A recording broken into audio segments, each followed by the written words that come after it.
Përshëndetje miq të televizionit Syri. Kemi filluar dhjetorin me fesë, sepse ashtu duket të jetë dhjetori si muaj i fesës, kur finalizojmë dhe kurorëzojmë gjithçka të bukur që kemi bërë gjatë një viti kalendarik. Ashtu do të jetë edhe për ne, për studion e televizionit Syri, sepse do të përpiqemi që gjatë këtij muaji të kemi emisione paksa më të veçanta për të relaksuar gjithmonë gjithë ata shikues të cilët i ndjekin emisionet tona. Sot do të kënaqemi duke bashkëbiseduar me një aktor tashmë të njohur për të gjithë ju. Emri i tij është Gentian Hazizi, i cili na ka nderuar të jetë i pranishëm me ne dhe me shikuesit tanë për të sjellur gjithçka nga përvoja e tij, nga puna, profesioni, por edhe jeta private. Mirë se erdhe Genti. Mirë se u gjeta. Kënaqësi me bashkëbisedu bashkë edhe me ju njoftë më shumë. Ju kemi parë përmes ekraneve me role të ndryshme, njëse rolesh përgjatë krijimtarisë suaj. Megjithatë, shikuesit duan të dinë më shumë për ju. Nga ajo që kanë lexuar dinë se jeni martuar, keni 3 fëmijë, 2 djemë dhe 1 vajzë, një familje të shëndosht. Po si është Genti në shtëpi? Si është në jetën private? I dobët. Familje kam shëndosh, po vetë jam i dobët. Në jetë private jam si gjithë njerëzit e tjerë, normal, biles unë thash edhe shfaqe me stand-upin e ri që titullohet Sikur t'isha grua, që gjithmonë një prind në jetën e përditshme është bara kujt i bie më shumë, që sigurisht sa do të mundohem mund fitoj, nuk do fitoj asnjëherë sepse është i bie më tepër gruasime. Ose edhe më saktë, në momentin kur fitoj unë prap do thotë do fitoj ajo, se unë jam gjithmonë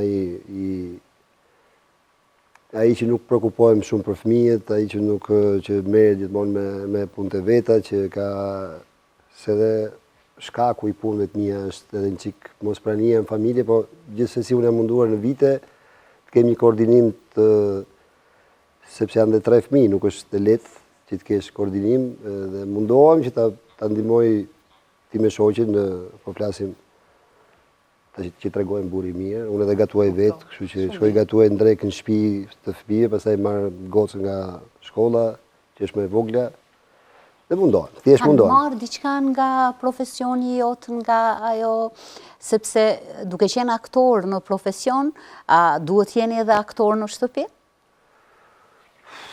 Me thënë aktor në shtëpi, tek e fundit e aktori jemi gjithë në jetë. Jeta na bën të tillë, na detyron. Varet si interpretojmë në shtëpi, si interpretojmë në skenë, si interpretojmë.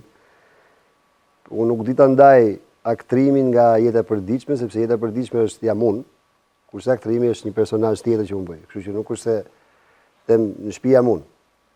Ka momente për shembull që unë bëj prova në shtëpi dhe jam po bëj personazhin ose shkoj deri aty sa të jemi keq, po flasim thonjza, që të shfrytëzoj familjen time për një personazh duke provokuar situata. Kështu që për ta nxjerr më mirë. Ju e bëj edhe këtë që i jap kështu, improvizoj sepse më intereson mua për profesionin, se si mund të reagoj me shoqe nëse do ishe në një skenë tillë bashkë me mua.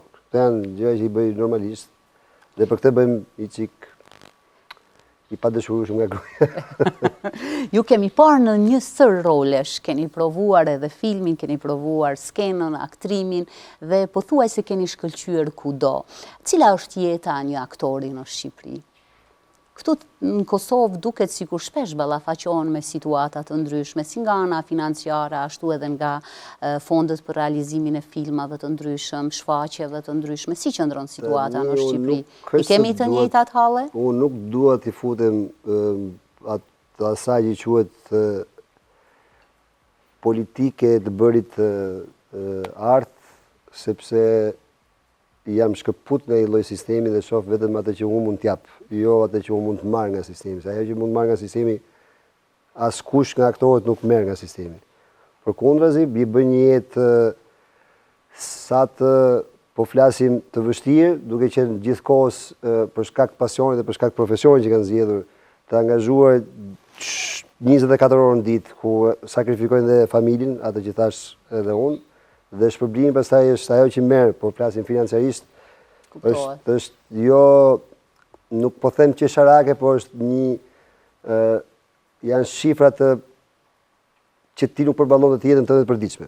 Kështu që dhe ata që kanë atë pushtetin, po flasim, e shfrytëzojnë këtë fakt dhe i trajtojnë aktorët sikur të jenë kështu, sikur ata ja japin mundësinë aktorëve se po mos jenë ata që i quhen drejtor teatrosh, apo që i quhen ato që kanë qendrat e filmit, apo ato që kanë fondet në dorë, sikur artistët janë kështu, hajde se po ta japun mundësinë, se po sa dhash unë ti nuk bëhesh. Kjo është si thua, ka një fenomen që qarkullon në Europë sot që të hedhin në një gjyq që quhet ti është mobist në fjalë ti të trysnosh presion mbi tjetrin, të ti marrësh jo jetën, po t'ja nxish jetën deri te pika që kur ai tiki nga ajo punë dhe të shkoj diku tjetër dhe të shkëlqej, ai arrin deri ke pika që thotë e shikon që unë të bëra mirë që ti të shkëlqesh, sepse është një fenomen shumë i keq. Që do duhet të mos ekzistonte kështu. Dhe këtë e bën shumë njerëz në Shqipëri edhe në Kosovë. Me gjithë artistët. Realisht atëherë hapën dyert për të punuar edhe diçka tjetër që ndoshta mund të zbehet pastaj edhe dëshira për të qenë vetvetja në atë që dojnë. Unë kam bërë një shfaqje për asakosh, stand-up komedi, që titullohet Plakot majta jote, që në Kosovë mund të ketë një konotacion tjetër, për flasim, kurse Shqipëria është të mbajtë e jote tamam. Në fjalë plakon e kemi si me thënë, si zhargon dite me thënë, o shoku, o miku, të mbajtë e jotja dhe vetëm e jote mund të mbajë dhe të heqësh dorë nga këto, me që më ngacmove me pyetjet politika teatri apo politika filmi, unë nuk duhet të di më fare as për politika, as kush është në qendër të vëmendjes, as kush i ka gjërat në dorë, i paqin për veten e vet, edhe kaq. Nuk as më intereson fare. Të krijosh një stand-up komedi, ta mbushësh sallën, të kënaqet audienca, edhe ta gjej veten secili prej tyre pothuajse në secilën fjalë që thua, besoj është shumë e vështirë. Stand-up komedi është një zhanër i cili e ka vështirësinë më të madhe ndoshta të një aktori për me e pa përsosshmërinë e tij. Ju kogja i suksesshëm dolet edhe në atë të parën, por edhe në këtë mbrëm që ishte. A i bie kjo që po punoni mjaftueshëm në profesionin tuaj që të na kënaqni neve? Stand-up komedia është një zhanër që është të paktën në Shqipërinë e Kosovë, po kohët e fundit po bëhet dhe mua më vjen shumë mirë, sepse stand-up komedia për mua të paktën, si e shoh unë, është si ti jesh në një tavolinë me miq, ku dikush i tregoj bukur dhe ditë të jetë pjesë e tavolinës se ti ketë shokë miq. Unë kështu e shoh publikun.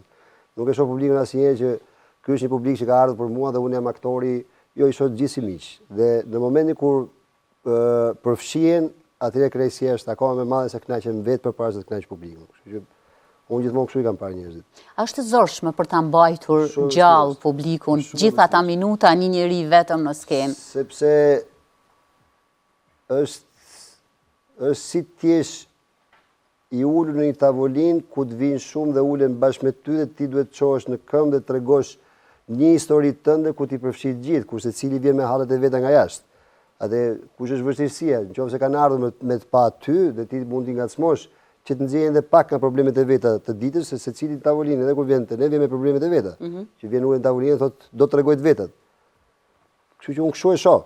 Edhe kjo e fundit që ishte, sikur të isha grua, sikur e gjejnë vetën secila grua aty në atë fabull që do në më nxjerrë ti në brendin e saj. Sigurisht do ta gjejnë. Sigurisht. Që e gjejnë sepse kur unë them sikur të isha grua, unë kam gjithmonë parasysh që çfarë do doja unë të bënte një grua realisht me meshkujt, me burrat që jemi ne, se ne jemi si burrat janë si fëmijët. Janë si fëmijët e vegjël. Është po e them, hajde se nuk është po them në një fjalë të pavarësisht se jemi në televizion. Burrat kanë nevojë për qumësh, për t'i japësh cic. Si gjithë fëmijët e vegjël. Po ti shohësh edhe burrat kur flen krevat flen gjithmonë të tulatur si fëmijët vegjël. Nëse një grua zihet bën sherr me burrin e vet, me partnerin, është si mos t'i japësh qumësh fëmijës. Dhe kur nuk i jep qumësh fëmijës, normal që do qaj. Do. Se nuk ka shanse që sa do i nevërkozë të jeti burë, gruaja po ta përqafoj, dhe të thotë, hajde këtu afër meje, thotë jo. Dhe ta vazhdoj si që vazhdon një grua, se një grua vazhdon, nuk len të afrohesh. Kështu që... Sado që kritikoje gjatë gjithë kohës, në anën tjetër e ajo e fundit ishte shumë e bukur, t'i doni gratë tuaja dhe të mendoni se sa të mira janë. A ishte ajo që ti tregove një realitet të këtij shekulli që po jetojmë. kur bëra atë paralelizmin me nënën edhe me burrat dhe gratë e kohëve të dikurshme. Pa diskutim, sepse është realiteti kohëve ku jetojmë, ku streset e ditës, apo ajo që thamë përpara ato politikat e teatrit, ku një aktor nuk sjell në shtëpi atë që duhet sjell, dhe normalisht bëhet shkak problemet financiare më tepër se sa, sepse gjithmonë do na akuzojnë që harxhon kohën kot, se ti rri atje, ku s'tje pas gjë punë, ku ti vazhdon dhe pasioni yt po na shkatron familjen, dhe është normale që të ndodhin këto gjëra. Që është normale që ne të kemi probleme, po ajo që unë them në shfaqje është që sikur tisha grua do ta shija partnerin tim, ose më saktë që do shija veten, me një thjesht me dashuri dhe kaq, se nuk është se ne bëjmë në një gjë më tepër se sa se nëse do ishin probleme tjera, atëherë do isha dakord. Po kur një burr përpiqet dhe nuk arrin të sjellë dot në shtëpi dhe as atë që quhet përditshmëria për fëmijët, sigurisht gjërat nuk do shkojnë siç duhet. Do bësh problem dhe ti detyrohesh nganjëherë, artistët detyrohen të lënë profesionin për të zgjedhur diçka tjetër në jetë, dhe mund të bëhet një menaxher apo mund të bëhet një kudiun, gjej një punë tjetër vetëm thjesht dhe ka lënë ëndrrën e vet. Ajo që unë them është që askush s'mund të lejë ëndrrën e vet, sepse arritja më e madhe në jetë është që ti të sigurosh jetesën me atë që ty të pëlqen ta bësh në jetë. Kuptohet. Tek plakot majtë e jotja, a ishte një lloj ftese për reflektim të shoqërisë? A synoje këtë ta kishe përmes performancës? Unë duket nganjëherë sikur dua të jap mesazhe të mëdha. Unë dua të jap mesazhe vetëm për familjen time dhe për fëmijët e mi. Kur them të majtë e jote, them është si me dhënë një mesazh fëmijëve të mi që nganjëherë duhet të mbajë jotja.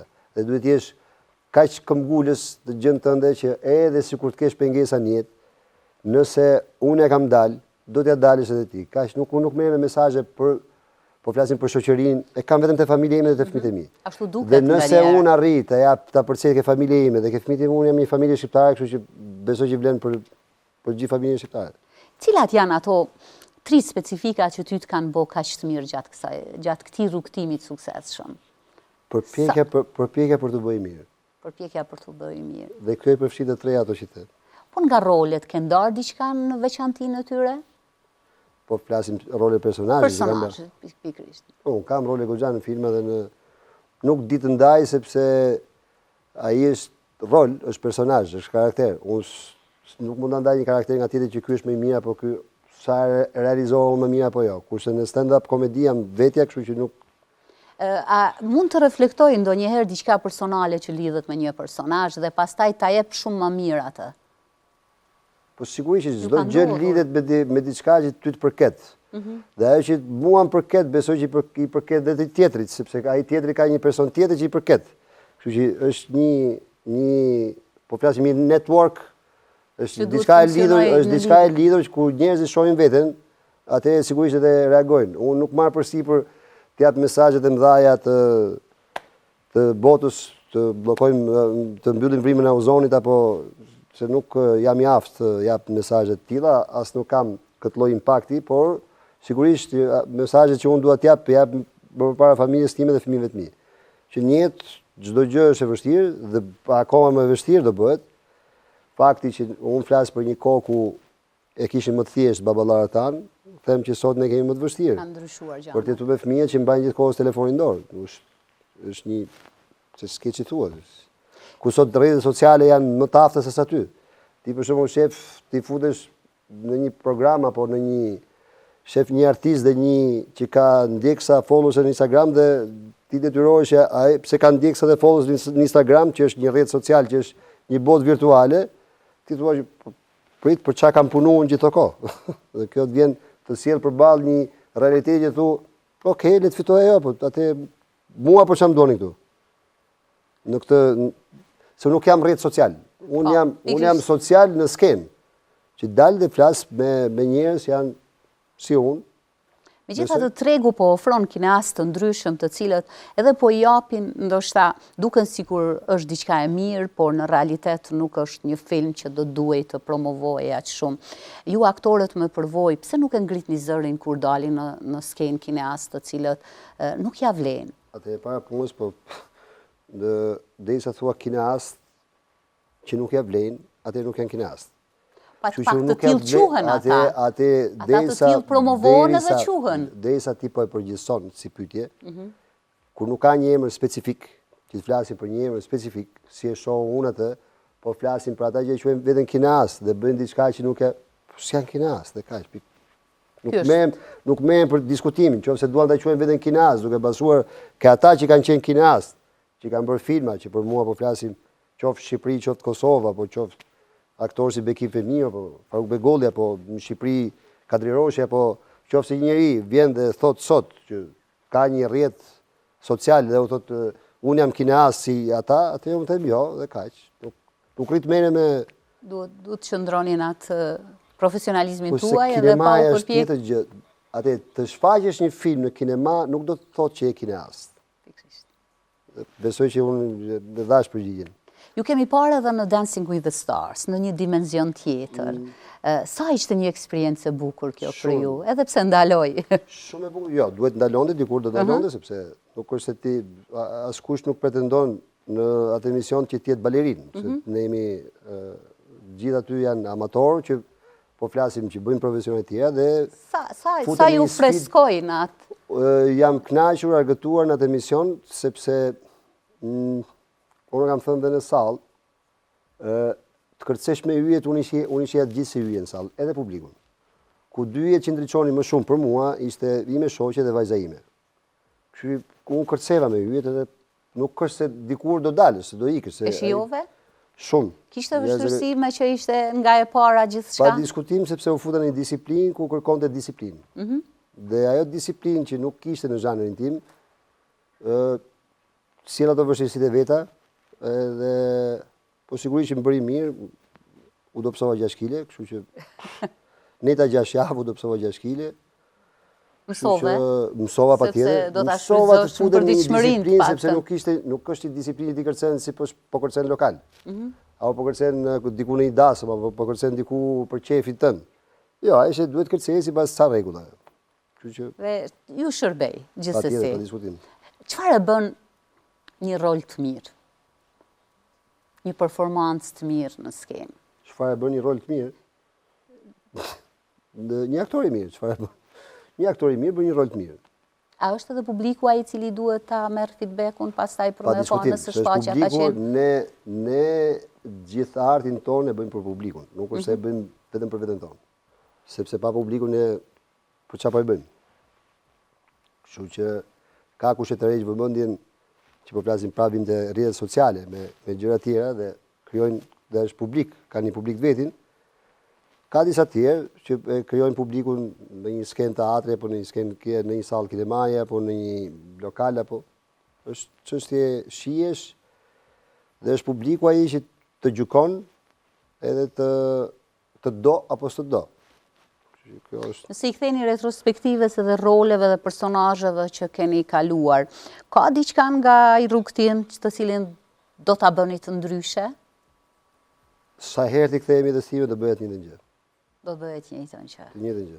Po dashuria për rolet është e njëjtë vazhdimisht, ndryshon? Pa diskutim se ndryshon nga roli në rol, dhe unë sa herë para se dal në skenë kam emocione që janë gjithmonë të reja, gjithmonë të bukura, gjithmonë se asnjëherë dhe publiku nuk është njësoj. Dhe duhet i përshtatesh atij publiku ku ti shkon, nuk mund të pretendosh që duhet të të pëlqejë ty publiku dhe po nuk qeshi publiku, po flasim për stand-up komedim, po nuk qeshi publiku nuk është publik i mirë. Thjesht nuk u përshtaten publik. Dhe pastaj në raste të tilla, çfarë duhet të ndërmerr njeriu te vetja? Kur nuk qeshin? Po. Qeshon që nuk qeshin. Është e bukur, është fani edhe kjo. Është fani. Pikërisht. Sa jemi gati ne aktorët kosovarë dhe shqiptar të bëhemi bashkë gjithmonë edhe të promovojmë gjërat bukura dhe vlerat mira, madje edhe shfaqje të përbashkëta, sepse ne fatmirësisht kemi shumë aktorë lëvizës, të cilët nuk janë të lidhur vetëm me një trup teatrore, por lëvizin nga një trup në trupën tjetër. Dhe kjo do t'i bën të mirë që ata të bashklidhin njëri tjetrin dhe pastaj eksperiencat me siguri do t'jenë shumë më të mira. Unë nuk di të përgjigjem sa pyetje sa jemi gati për qenë bashkë kur unë dal në stand-up komedi vetëm. Po flasim në qoftë se na bën bashkë një shfaqje. Një shfaqje, një film. Po pa diskutim që gjithmonë kemi pas eksperienca edhe ndërthurje midis aktorëve kosovar edhe aktorëve shqiptar, po flas me rënë e Gjakovës. Unë kam pas eksperienca, kam qenë pjesë e sitcomit Kafeneja Jon, pastaj Teo Samir, pastaj kemi pas eksperiencë në teatr ku ka qenë Ilir Bokshi Gjakovar dhe ai, që ka bën një shfaqje në Tiranë ku kam qenë teatr kombëtar, kështu që kemi pas me njëri tjetrin, kështu që ne kemi qenë gjithmonë gati, nuk është se nuk kemi qenë gati. Kur na është dhënë mundësia me punu bashkë, kemi punu gjithmonë bashkë. Po të temat e stand-up komedive i zgjedh që gjithmonë kanë të bëjnë me aktualitetin e kohës? Gjithmonë i zgjedh që kanë të bëjnë me aktualitetin e kohës. Duke krahasuar sigurisht me një kohë ku, sepse është normal që ti të krahasosh dy kohë të ndryshme se si zhvillohet ngjarjet e tij dhe është gjithmonë një problem se është në dramën që mund të ketë një personazh si puna ime me realitetin e kohës, sepse ne jemi gjithmonë mbrapa, nuk kemi në një hap me kohën, se janë më të zhvilluar, fëmijët tanë janë shumë përpara nesh. Kështu që gjithmonë ne mundohemi të jemi me kohën, por gjithmonë duke kujtuar që ajo kohë që kemi jetuar ne ka qenë më e thjeshtë. Ndërkohë që ata vetë kur të bëhen sa ne, do thonë që e tyre ka qenë më e thjeshtë se do të ndërlikohet prapë, se jemi gjithmonë në zhvillim. Duke u zhvilluar ndryshojnë kohëra, ndryshojnë rrethanat edhe kërkesat gjithsesi. Kanë marrë djem diçka nga ju sa i përket aktrimit? Janë më të mirë se unë. Janë më të mirë se ti. Dhe do të provoje të luje diçka me ta? Biles, djalit tim të madh i thash që më ke bërë krenar sepse kur i çova dëftesën që u regjistruan në gjimnaz, thash se për herë të parë parash emrin tim me të gjitha dhjeta, se ishte Tom Gentian Azizi dhe ishte me të gjitha dhjeta, ose kam parë emrin tim me të gjitha dhjeta në dëftesë. Doje të provoje diçka me ta? Në një të ardhme? Nëse ata do ta shprehnin dëshirën? Se di, atë është dëshira tyre, nuk është s'ka lidhje me mua. A do të jesh unik në rolin tënd gjithmonë në stand-up komedi? Ne kemi lind. Sepse ne po jetojmë në një vend ku imitimi është i vazhdueshëm prej njerëzve. Kemi lindur unik. Çdo qenie lind unike. Kështu që pa diskutim që ne kopjojmë diçka nga njëri tjetri, por në vetvete jemi të gjithë unik. Vështirësitë e roleve i kalon shpejt? Me vështirësi. Vështirësi. Dhe çfarë përpiqesh të jep nga vetja që të mos të marrësh si të vështirë, por do ta përforcosh dhe do ta japësh ashtu siç e do? Përpjekje për të qenë sa më mirë. Krahas suksesit të besoj që edhe të tjerët pajtohen me mua sikur të isha grua, se u pa që ishte shumë e suksesshme vetëm nga mesazhi që nxorrëm aty.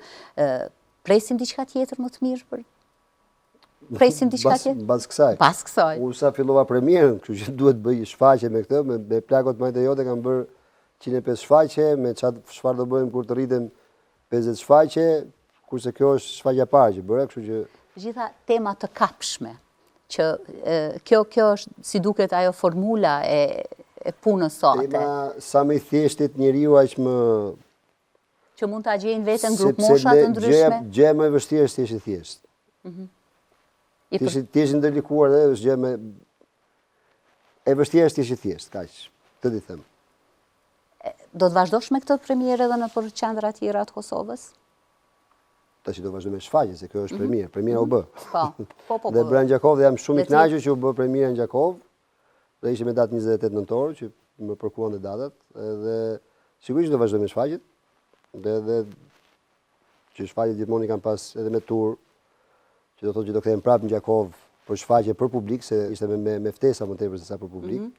Kështu që do vi shumë shpejt në Gjakov dhe kishte ndonjë arsye pse zgjodhe Gjakovën apo ishte rastësishme? Pjesë nga Edi Kastrati, mik, shok, koleg, dhe ishte një ftesë shumë intriguese për mua, sepse ai më ka ftuar edhe në festivalin që ka bërë festivalin e teatrit dhe më tha, a ke në një shfaqje 3 për të ardhur në ose hajde me ato i thash, jo, i thash, okay, shfaqjen e re tash do vi ta promovoj, se në të dyja herët që kam qenë në Gjakov kam parë një publik shumë të kultivuar, shumë qytetëruar, të vështirë si publik dhe unë i kam qejf të sfidat me një publik të vështirë sepse duhet jem aq edhe unë në lartësinë e publikut sa që u arrit gjithë bashkë ta bënim gjithë bashkë stand-upin. Çfarë nën kupton kjo publiku i vështirë? Sepse duhet të punosh gjatë gjithë kohës me gjendjen e tyre. Kur flasim i vështirë, kur flasim i vështirë. Në shije, në cilësi? Sigurisht, sepse është publik i kultivuar, i kulturuar, dhe ti nuk mund të bësh humor dot me një gjakovar kur s'bën humor. kaq di them edhe nuk se janë shumë të sofistikuar në humor. Edhe duhet gjesh mënyrën e duhur, është si me bë themi që po the këtë llafin do bëj me qesh, ndërkohë që unë vetë them jo, s'm bë me qesh. Unë bë me qesh një situatë normale, një situatë që është e besoj, që më ka ndodhur dhe mua. Dhe besoj që kultivimi ky është, edhe kultura ti gjen një popull jo të kulturuar, por që është ti mendon që thu, do jem unë në lartësinë e dur për të arritur për ta bë këtë publik për vete. Se kur ti e bën publikun për vete, të ka dhënë gjithë besimin edhe është bëhet ai pjesë e shfaqjes tënde. Dhe ti bësh edhe aktor dhe spektator në të njëjtën kohë sepse merr për aty. Dhe ka qenë shfaqje që kemi bërë gjithë bashkë, gjithë salla. Dikush lëçonte një batut, dikush një tjetër dhe unë zhvilloja dhe e çoja më tej një batut që thoshte dikush. Laramania që zhvillohej në diskutim. Laramania. Ne kemi Larmia, ju keni Laramania, si Laramanes. Po, patjetër, sepse u bën gjithë pjesë e një shfaqje, sikur të isha grua sepse gjithë pan veten. Përshtypjet e tuaja, a kujton që më shumë pan burrat veten apo gratë? Besoj të dyja palët. Besoj të dyja palët sepse sigurisht jam një burr që flas sikur të isha grua, çdo doja se unë e di se çfarë bën gruaja ime, po e di se sa shejtan vet jam për t'ju shmanga sa që bën gruaja ime. Kështu që sikur të isha grua do shikoja unë veten time që do bëja veten time se jemi absurd, jemi komik, jemi që kur zgjohemi mëngjes. Kështu që unë e di veten dhe është si më shef gruaja mua me atë sy, po do e shihem edhe me një lloj dashurie që ky është ai budollai im dhe kaq. Këtë kam pranuar në jetë. Është e vështirë të jesh komedian? Sigurisht sepse në një situatë të tillë, në një dinamikë të ngarkuar të njerëzimit, pikërisht në këtë kontekst. Është e vështirë sepse është më e lehtë që sot të nervozohemi dhe të qajmë se sa të qeshim. Sepse nuk arrim dot të qeshim. Dhe kjo është dhe ti dhurosh publikut buzëqeshje dhe të qeshura dhe reagime akoma më tepër është kënaqësia më e madhe që mund të ndjej një aktor, sepse njerëzit kanë nevojë të qeshin. Jo vetëm të qajnë dhe të dramatizojnë dhe të largohen pak ato hallet e dijes dhe të shohin që gjithë bashkë kemi të njëjtat probleme. Po pse mos ta marrim me qejf, se jeta lojësh, nuk është si lojësh. Dhe loja në një lojë duhet të argëtohesh. Kemi ardhur këtë jetë, dim që do ikim, po pra për sa jemi duhet të qeshim dhe të argëtohemi, të kënaqemi, jo se kush është më i Zoti, jam unë apo je ti.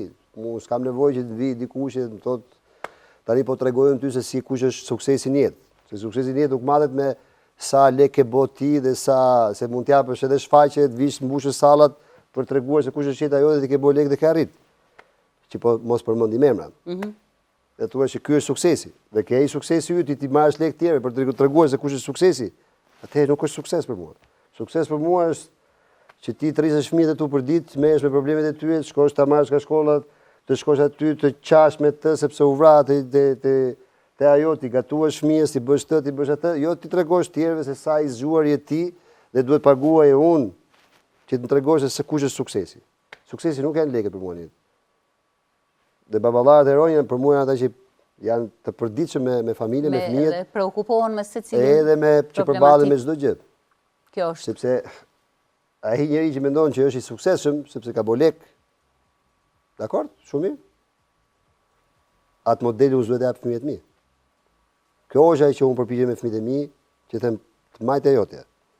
Se tjetër të asnjëherë s'ka për të majtë. Kasta e aktorëve të Shqipërisë dhe të Kosovës i përmbushin kërkesat e asaj që do të donte secila shfaqje ashtu siç duhej të transmetohej deri te publiku? Se kuptova si. Ne kemi aktorë të shumtë dhe një kastë e aktorëve në një shfaqje i përmbush në ato që ti ke parë ose që ti ke qenë vetë si spektator. I përmbush kërkesat e audiencës? Unë nuk di ta them këtë, sepse sa herë jam spektator, shoh kolegët në shfaqje, unë nga që jetoj bashkë me ta, e di se sa e vështirë është ta bësh atë punë.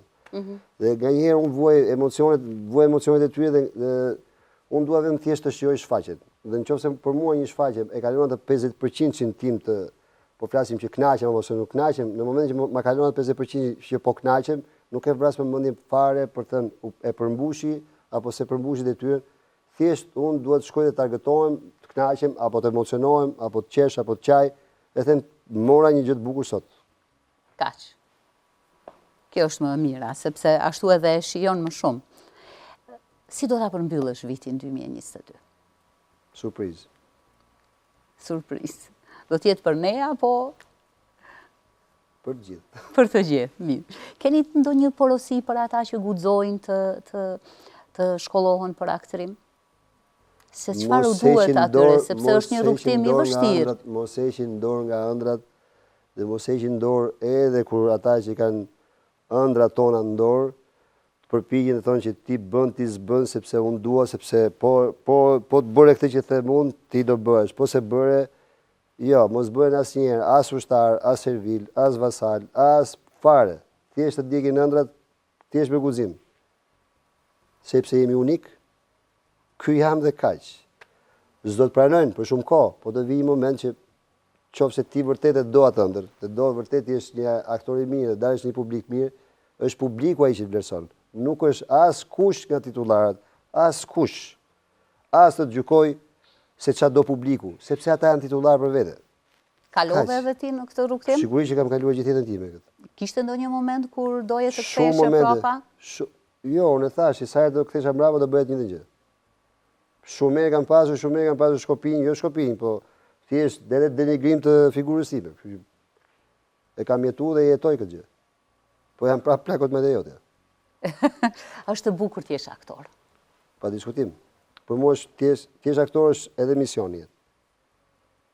Sepse nëpërmjet aktrimit, nëpërmjet artit ti mund të arrish përcjellësh, sepse nga që edhe përjetojmë shumë personazhe, përjetojmë shumë gjëra në jetë, shumë sociale dhe t'jesh aktor nuk do të thotë që të bësh lek edhe të jetosh jetën tënde në sigurisht që ti jeton për vetë dhe për fëmijët.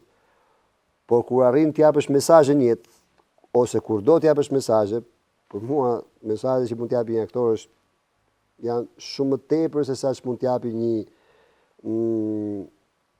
një biznesmen apo sepse mesazhet që jep një aktor janë mesazhe shumë thelbësore për jetën. Ti ta du jetën, ta du mirë tjetrin. Këto janë mesazhet që mund t'japi një aktor. Po kur filmi ku luan ti merr një çmim, siç ndodhi me filmin Lindje Perëndim Lindje, a është edhe kjo diçka stimuluese për aktorin? Po, sigurisht që është stimuluese, por kjo të shtyn gjithmonë që ti duhet të jesh edhe më mirë se aq. Kështu që nuk është çmimi, çmimi është rezultati i një pune që ke bërë. Dhe ajo nuk duhet të mbushim mendjen që tani duhet të marrësh vetëm çmime. Nuk ka askush nuk e shijon dot një çmim apo një fitore pa shiu humbjen. Nëse mësu gjithkohës të fitosh, duhet humbësh pa të fitosh. Derisa po qëndron në Gjakov More, do doje të merrje diçka me veten nga Gjakova, ndonjë frazë, ndonjë fjali, ndonjë element që do doje ta fusje tek vetja? Sa po ma thanë për dhe që ishte kamarita, gruaja është burri fort. Edhe më pëlqeu si frazë. Do ta përdorësh? Po jo, kishte pas shfaqjen e tha, unë dhe përmbjeta, si që themi në Gjakovta, që gruaja është burri fort. Faleminderit shumë Gentin. Faleminderit juve. Uroj mbarësi dhe shëndet për juve. Faleminderit. Kemi kaluar kështu disa minuta duke bashkëbiseduar me Gentin, u kënaqëm, rrogëtuam paksa në punën dhe sukseset e tij. Lëm takim në një tjetër emision. Mirëmbëjtje.